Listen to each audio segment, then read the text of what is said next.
Hello, guys. It's me, Butterfly Spirit 314. So, guys, today I wanted to talk about what happened on my way to work the other day. So, I was heading to work just like I would any other day, and I stopped at a stoplight. And when I stopped at this red light and I was waiting to go, I looked to my right and I saw a man that was sitting at a bus stop, and he was sitting like at a light post, and they kind of have like a cement kind of seat or something like that. And so he was wearing a navy blue jacket, and then like I guess maybe some dark blue pants or like some navy blue pants or whatever, and he was wearing a white hat, so like a ball cap.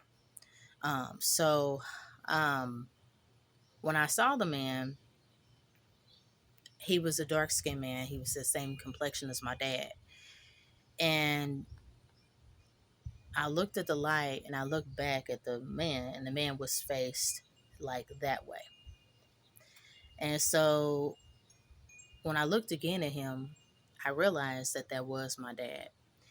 So, what many of you may not know is my dad passed away a couple of years ago. And he passed away because he had prostate cancer, and he also had kidney failure as well. He has some other health issues too going on, but it was majorly the prostate cancer, and they ignored really the kidney failure and stuff like that, and stuff, which I'm still pretty pissed off about.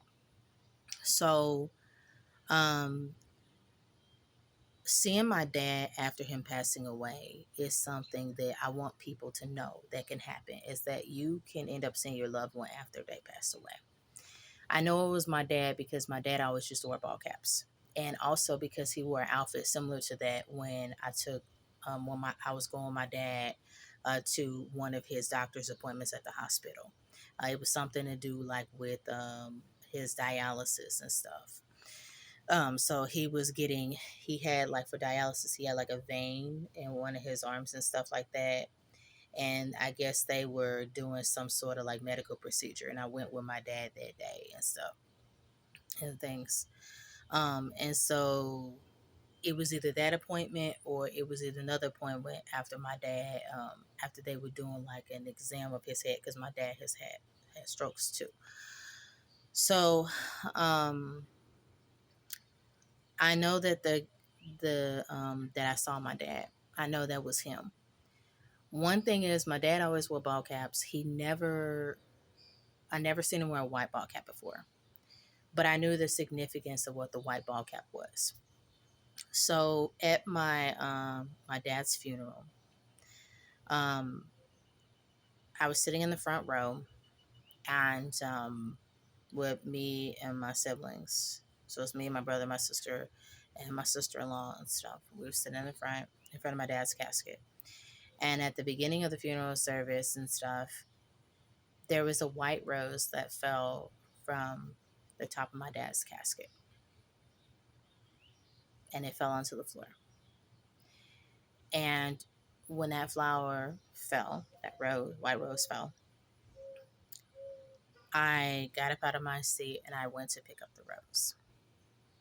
And I knew that that was my dad's way of thanking me for helping to take care of him, because I helped to take him to his doctor's appointments. I was his medical power of attorney before he passed away. So basically, I was responsible for authorizing any kind of surgeries or anything that my dad had during the towards the end of his life and stuff. So I every day I would get phone calls and things like after my dad had his last stroke and he was in the hospital. And they told me that he wasn't going to ever talk again, he wasn't going to ever walk again, or anything like that. After that, I had to be the one to make any kind of decisions for my dad. And it was tough. Every day I came home and I would pass out from the stress. And I was also working too, in addition to that. So there was really never a day where I wasn't stressed out. I think one of the most heartbreaking things was having to deal with family and, them thinking that I should have let my dad go before it was time for him to pass away and stuff. And it wasn't an easy time at all. It really was not. It was not an easy time for me. It really was not.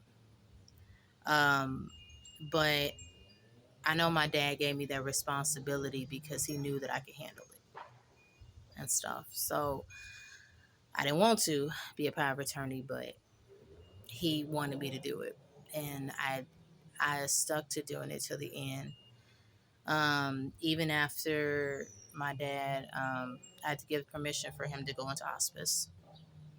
That's basically where you give permission for your loved one to be taken off of medications and stuff so they can pass away.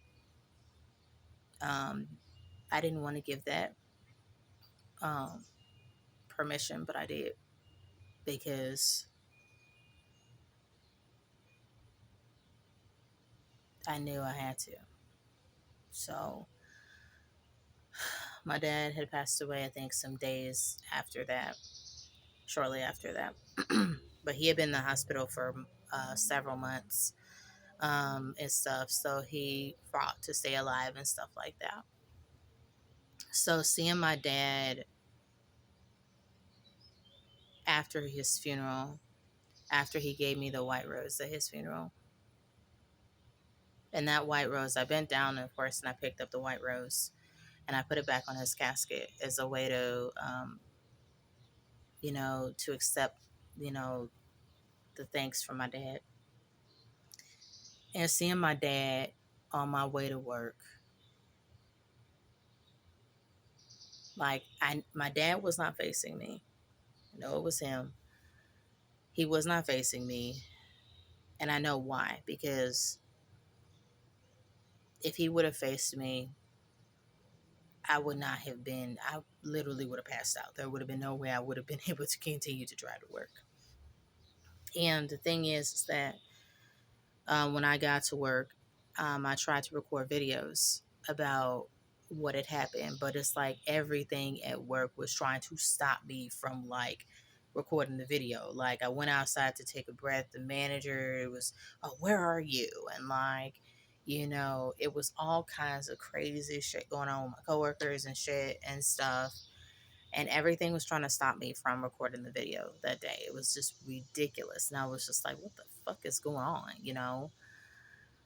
So, um, here I am now making a video. I've made this video a few different times, but this time I feel like it's appropriate to to make this video because I think that it's important that I put a face to my experience. And my dad's not the only person that I've seen after they passed away. I seen my auntie after she passed away from breast cancer. Um, I seen my other auntie who had passed away. Um, I saw my grandmother in a dream. I've seen my grandmother several times. I've seen my mom. I seen my mom after she passed away. And when you see your loved one after they pass away, you literally see them for real. In real life. I was questioning the fact of oh my gosh, am I seeing this with my dad? But it was really my dad. And as I was driving away from my dad, I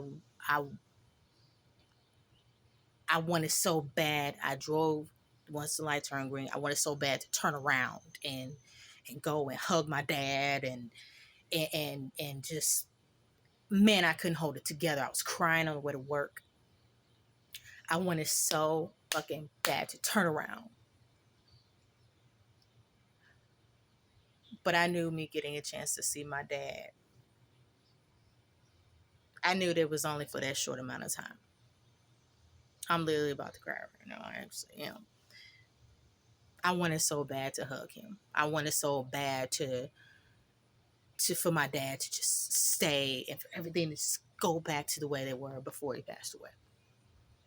And I want you guys to know this could happen to you, that you could see your loved one after they pass away, whether it be in a dream, after real life, like in real life, it can happen to you. And I just want to share that with you guys. Man, I wish I just would have got out the car and hugged him. But that's the gift that we get. And I don't think a lot of people talk about this. And I just want to share it. Thank you for watching all.